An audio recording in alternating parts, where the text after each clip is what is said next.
chers enseignants, enseignantes et élèves francophones et francophiles, salut et bienvenue à la revue de la leçon 30 de l'école du dimanche des adultes. Nous vous remercions pour l'écoute de toutes nos précédentes revues de l'école du dimanche des adultes. Aidez-nous à toucher plus d'enseignants et d'élèves cette année 2023. Aimez, partagez et abonnez-vous à cette chaîne YouTube. Je demeure votre hôte et frère, pasteur Paul Ézéchiel. En leçon 30, qui sera enseignée le dimanche 26 mars 2023, nous avons le titre de la leçon « Rendre service ». Rendre service. Prions. Père Tout-Puissant, s'il te plaît, accorde-moi la grâce de toujours faire le bien. Père Tout-Puissant, s'il te plaît, accorde-moi la grâce de toujours faire le bien. Au nom de Jésus-Christ, nous avons prié. Amen. En connaissance préalable, les élèves doivent se rappeler de ce qu'ils ont appris au cours de la leçon sur l'intelligence financière et mentionner l'impact de cette leçon sur eux. Et je prie que Dieu nous donne l'intelligence financière et que nous ayons un impact sur notre société, sur notre environnement, sur l'humanité autour de nous, au nom de Jésus-Christ. En leçon d'aujourd'hui, en ouverture, dans le passage biblique qui est tiré du livre de Actes 9, 36 à 41, Actes 9, 36 à 41. Mais à partir de Actes 9, 32 à 43, 39, il s'agit du récit de Pierre qui guérit Énée et ressuscite Tabitha ou Dorcas. Mais du verset 36 à 41, lisons. La Bible dit, « Il y avait à Joppé, parmi les disciples, une femme nommée Tabitha, ce qui signifie Dorcas. Elle faisait beaucoup de bonnes œuvres et d'aumônes. Elle tomba malade en ce temps-là et mourut.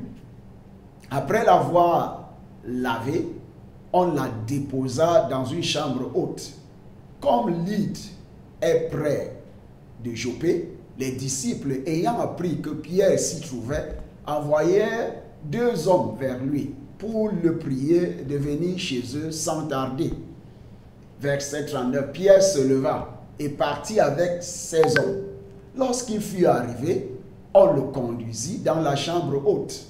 Toutes les veuves l'entourèrent en pleurant et lui montraient les tuniques et les vêtements que faisait Dorcas pendant qu'elle était avec elle. Pierre fit sortir tout le monde, se mit à genoux et pria. Puis, se tournant vers le corps, il dit, « Tabitha, lève-toi. » Elle ouvrit les yeux et, ayant vu Pierre, elle s'assit. Dernier verset 41. Il lui donna la main et la fit lever. Il appela ensuite les saints et les veuves et la leur présenta vivante. Au nom de Jésus-Christ, que toute bonne chose que Dieu vous a donnée et qui est maintenant morte, ressuscite maintenant au nom de Jésus-Christ. Amen. Un verset à mémoriser. Galates 6.10. Galates 6.10, verset à mémoriser. Galates 6.10 dit, « Ainsi donc, pendant que nous en avons l'occasion, pratiquons le bien envers tous, et surtout avec les frères en la foi. Ainsi donc, pendant que nous en avons l'occasion, pratiquons le bien envers tous, et surtout envers les frères en la foi. » Galates 6.10. Galates 6.10. Ça, c'est notre verset à mémoriser qui nous fait comprendre que chaque fois que nous avons l'occasion de faire le bien, pratiquons le bien envers tous et surtout les frères en la foi, les croyants. En introduction de la leçon, rendre service est l'acte qui consiste à apporter de l'aide ou de l'assistance en matériel ou en prestation de services à des personnes qui sont dans le besoin. Cela peut prendre la forme d'une responsabilité sociale des entreprises ou d'une assistance personnelle au moins privilégiée. Plus important encore, la Bible nous encourage à apporter de l'aide aux membres de la famille de la foi, c'est-à-dire le christianisme. La Bible nous encourage à apporter de l'aide aux membres de la famille de la foi. Dans Galates 6, 10, qui est notre verset à mémoriser, Galates 6, 10, notre verset à mémoriser, ainsi donc, pendant que nous en avons l'occasion, pratiquons le bien envers tous, en général, et surtout envers les frères en la foi.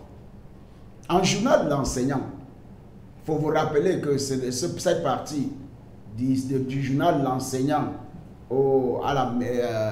à la gestion du temps, ce n'est pas à être enseigné lors de la classe, c'est à être étudié par les enseignants lors de la revue de l'école du dimanche qui a soit lieu le jeudi, le vendredi ou le samedi. Ils doivent étudier tout ce qui se précède en profondeur pour pouvoir être au-dessus des élèves et pour être en avance, en connaissance, en sagesse, au-dessus des élèves. En méthode d'enseignement, les méthodes d'enseignement de ce cours, nous allons utiliser deux genres de méthodes d'enseignement, la méthode d'enseignement du cours magistral et de discussion. En gestion du temps, nous avons deux grandes lignes dans cette leçon et nous allons partager le temps de la leçon entre les deux parties de des deux grandes lignes de la leçon. En grande ligne de leçon 1, qui a besoin de notre aide? Qui a besoin de notre aide?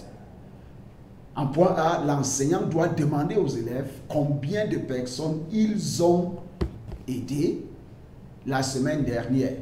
L'enseignant doit demander aux élèves combien de personnes ils ont aidé la semaine dernière. En point B, l'enseignant doit mentionner et expliquer les personnes qui ont besoin de notre aide, comme indiqué dans la liste ci-dessous.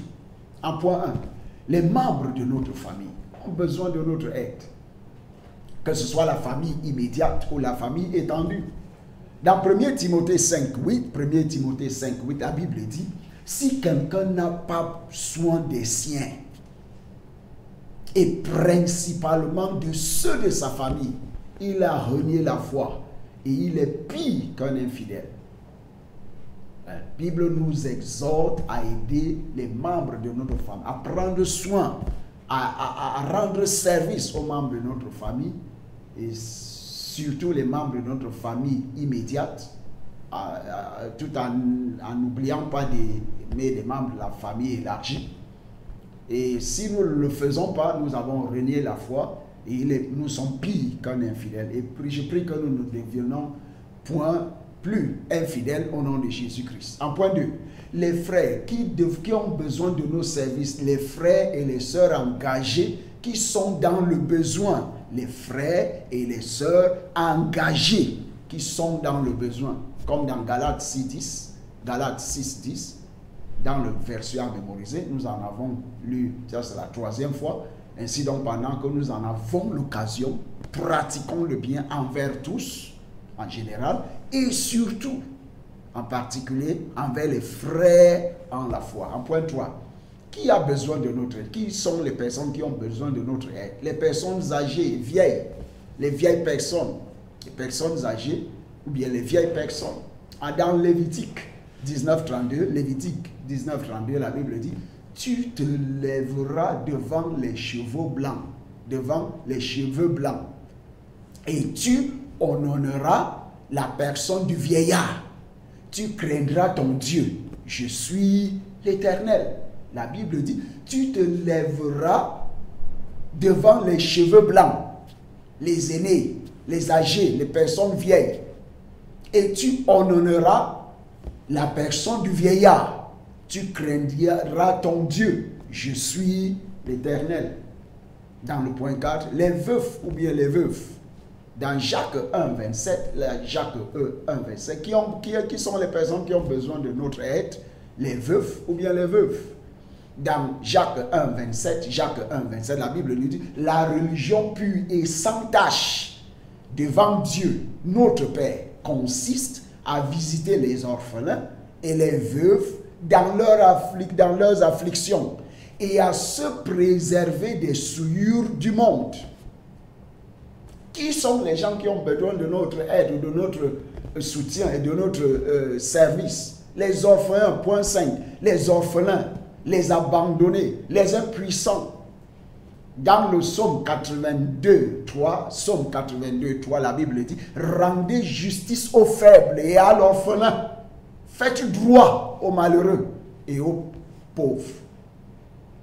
Rendez justice aux faibles et à l'orphelin. Faites droit aux malheureux et aux pauvres.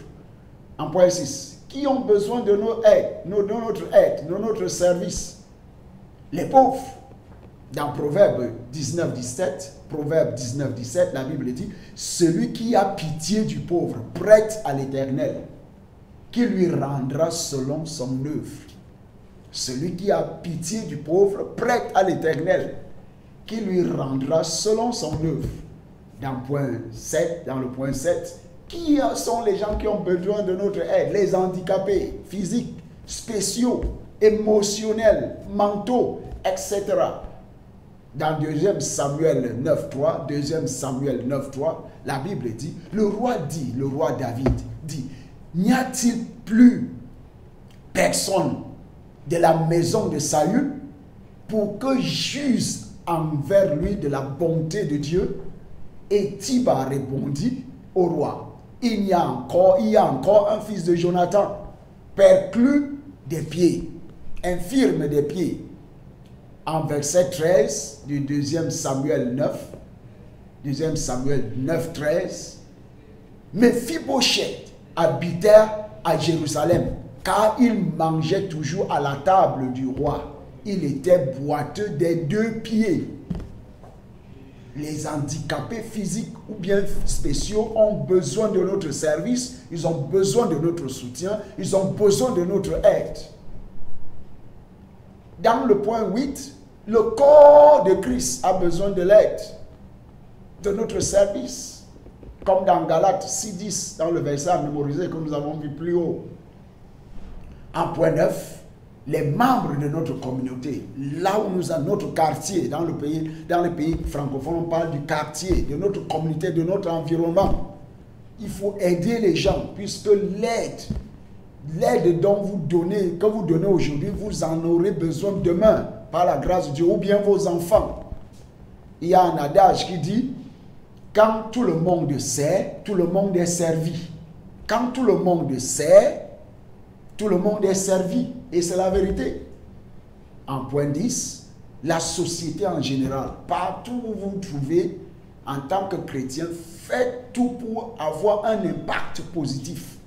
La Bible nous dit dans Acte 10, 38, Acte 10, comme Dieu a oint Jésus-Christ du Saint-Esprit et de la puissance. Il allait partout faire du bien. En tant que chrétien, nous devons copier Jésus-Christ. Nous devons imiter Jésus-Christ. Aller partout pour faire du bien. Vous pouvez servir avec vos ressources, vos biens, vos possessions. Vous pouvez servir avec votre temps, vos talents et vos idées, vos suggestions.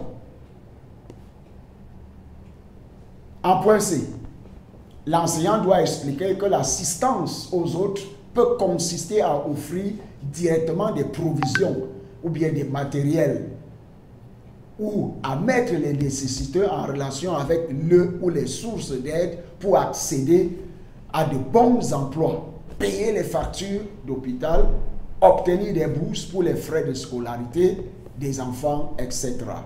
Dans le point D, l'enseignant doit insister sur les points suivants. Point 1. Apporter de l'aide ne doit pas être une excuse pour que certaines personnes soient paresseuses, se livrent à la mendicité ou croient avoir le droit d'être assistés. Il faut faire attention. Vous ne devez pas devenir mendiant. Tant que vous avez 2 mains, vous avez 2 pieds, vous pouvez faire quelque chose avec votre temps. La Bible dit que celui qui ne travaille pas ne doit pas manger. Il faut travailler avec vos mains. C'est mieux d'être une source de bénédiction ou que d'être béni seul. Une bénédiction qui ne touche pas les autres alentours de vous n'est pas une bénédiction. Vous devez être béni et être une source de bénédiction à votre environnement, à votre communauté, à vos voisins. En point 2, les croyants doivent noter que toutes nos possessions viennent de Dieu. Ce qui signifie que tout lui appartient, c'est-à-dire à Dieu. Dans Psaume 68, 19, Psaume 68, 19, la Bible dit « Béni soit le Seigneur chaque jour.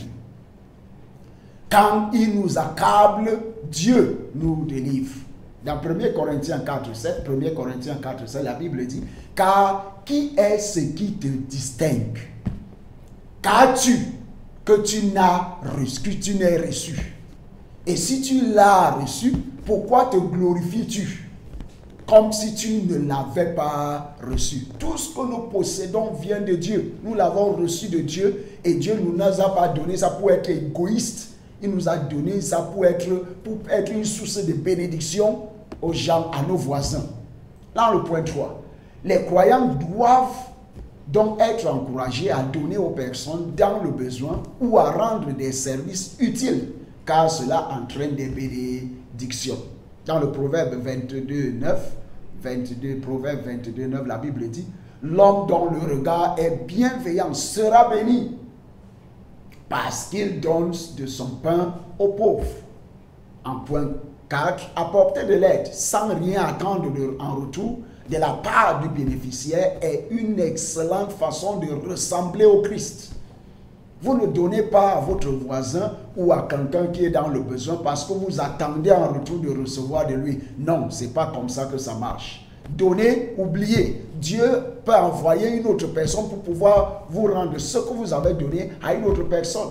Il peut même vous rendre ça en nature. Il peut vous donner la bonne santé. Si vous donnez l'argent, Dieu peut vous donner la bonne santé. Ça se trouve dans la Bible. Ça se trouve dans la Bible. N'attendez pas de recevoir un retour de la part de la personne à qui vous avez donné. Non, ça ne marche pas comme ça. Dans Luc 6, 34, 35, Luc 6, 34, 35, la Bible dit « Et si vous prêtez à ceux de qui vous espérez recevoir, quel gré vous en saura-t-on? Les pécheurs aussi prêtent aux pécheurs afin de recevoir l'appareil. Mais aimez vos ennemis, faites du bien et prêtez sans rien espérer. Et votre récompense sera grande.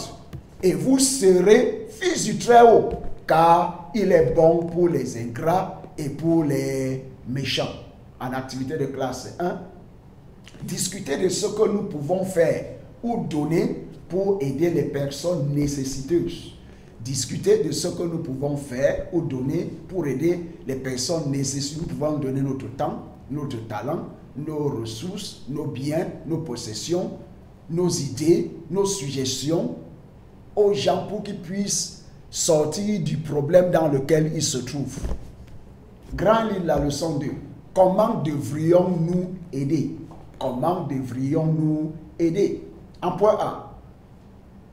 Point important à noter concernant l'aide. Point 1. Nous devons aider dans l'amour. Nous devons aider dans l'amour. 1 Corinthiens 13, 13. 1 Corinthiens 13, 13. La Bible dit maintenant, donc, ces trois choses demeurent: la foi, l'espérance, la charité. Mais la plus grande de toutes ces choses, de ces choses, c'est la charité, l'amour. La charité veut dire l'amour.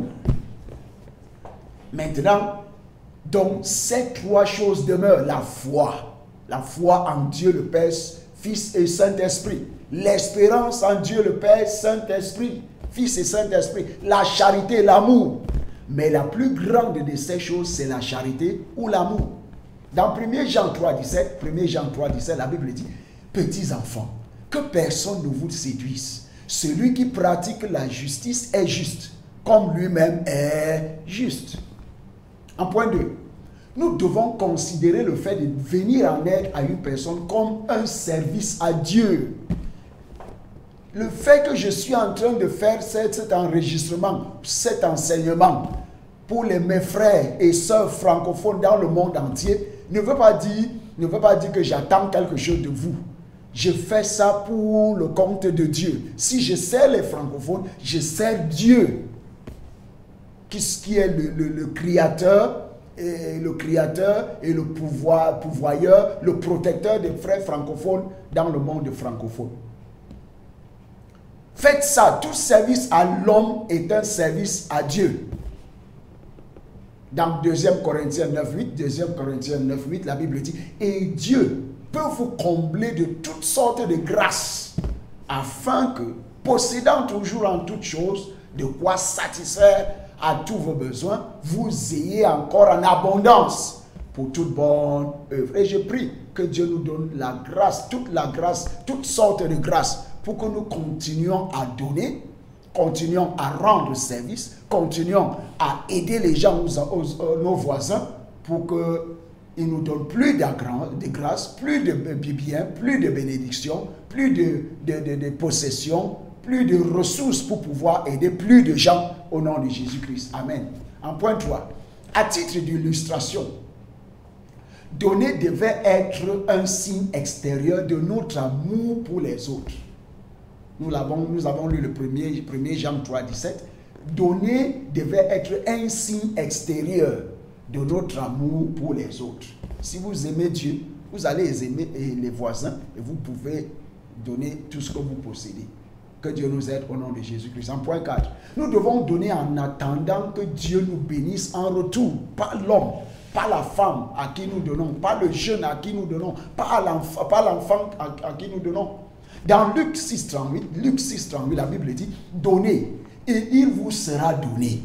On versera dans votre sein une bonne mesure, serrée, secouée, qui déborde. Car on vous mesurera avec la mesure dont vous serez servi. Dans le point 5, nous devons donner pour montrer la profondeur de notre foi. Nous devons donner pour montrer la profondeur de notre foi. Dans Malachie 3:10, Malachie 3:10, la Bible dit, apportez à la maison du trésor toutes les dîmes, afin qu'il y ait de la nourriture dans ma maison. Mettez-moi de la sorte à l'épreuve, dit l'Éternel des armées, et vous verrez, si je n'ouvre pas pour vous les écluses des cieux, si je ne répands pas sur vous la bénédiction en abondance. Et j'ai pris, comme vous payez votre dîme à l'église, où vous adorez Dieu, que Dieu vous bénisse en abondance au nom de Jésus-Christ. Amen. En point 6, l'état de notre cœur, l'état du cœur de celui qui donne compte plus que la taille du don. L'état de notre cœur compte plus que la taille du don. Dans Luc 21:1-4, Luc 21:1-4, la Bible dit, Jésus ayant levé les yeux, vit les riches qui mettaient leurs offrandes dans le tronc. Il vit aussi une pauvre veuve qui y mettait 2 petites pièces. Et il dit, je vous le dis en vérité, cette pauvre veuve a mis plus que tous les autres, car c'est de leur superflu que tous ceux-là ont mis des offrandes dans le tronc.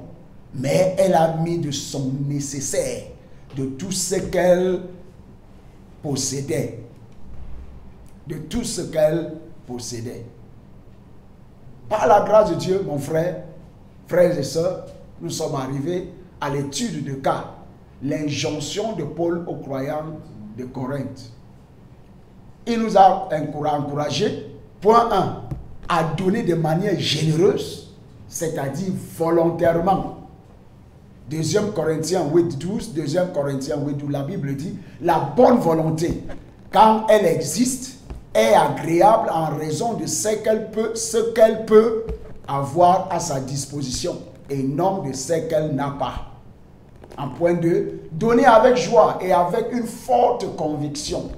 Dans 2 Corinthiens 9:7, 2 Corinthiens 9:7, la Bible dit que chacun donne comme il l'a résolu en son cœur, sans tristesse ni contrainte, car Dieu aime celui qui donne avec joie. Amen. En point C, personne ne devrait donner sous la contrainte, mais donner même lorsque vous êtes réticent, peut-être un processus d'apprentissage, surtout lorsque vous n'avez pas de supplice. Dans Somme 126, 5 à 6, Somme 126, 5 à 6, la Bible dit, ceux qui sèment avec des larmes moissonneront avec chant d'allégresse. Celui qui marche en pleurant, quand il porte la semence, revient avec allégresse quand il porte ses gerbes. En activité de classe 2, la classe devrait discuter des raisons pour lesquelles les croyants devraient donner selon les directives stipulées ci-dessus. En résumé, les croyants sont exhortés à aider les nécessiteux et cela doit être en accord avec les directives bibliques afin d'être bénis. En conclusion, Dieu aime que nous donnions, 2 Corinthiens 9, 7, que chacun donne comme il l'a résolu en son cœur, sans tristesse ni contrainte, car Dieu aime celui qui donne avec joie. Et il nous récompensera toujours au-delà de notre imagination. En évaluation, comment devrions-nous donner à ceux qui ont besoin de notre aide?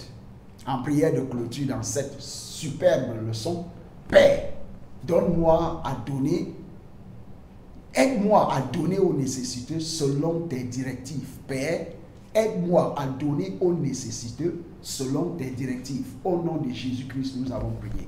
En devoir mentionner 5 catégories de personnes qui ont besoin d'aide dans l'Église et dans la société en général. Mentionner 5 catégories de personnes qui ont besoin d'aide dans l'Église et dans la société en général. Par la grâce de Dieu, nous sommes arrivés à la fin de cette superbe leçon qui est intitulée « Rendre service ». Je prie que Dieu nous donne la grâce, tous la grâce pour pouvoir rendre service où que nous nous trouvions, que ce soit au nord, au sud, au centre, à l'ouest ou à l'est, à l'étranger, au pays natal, au village, en ville, dans la rue, à l'église, au bureau, que nous puissions rendre, de nous donner la grâce de pouvoir rendre service à tout moment et à tout temps au nom de Jésus-Christ. Amen. Mais sachez que vous pouvez rendre service à Dieu en donnant votre vie à Jésus-Christ.